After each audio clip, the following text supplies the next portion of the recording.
এখানে দুটো main point লক্ষ্য করার মতো, সেটা হচ্ছে air emitter current I is the input current.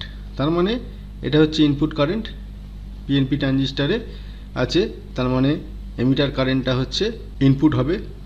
তার মানে আই ই ইকুয়াল টু কী হয়, আগের এপিসোডেই দেখেছি না, বেস আর কালেক্টরে ভাগ হয়ে যায়।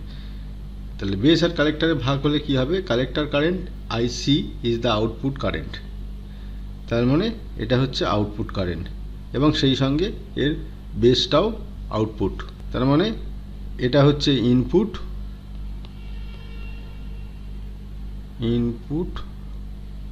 আর এটা হচ্ছে আউটপুট।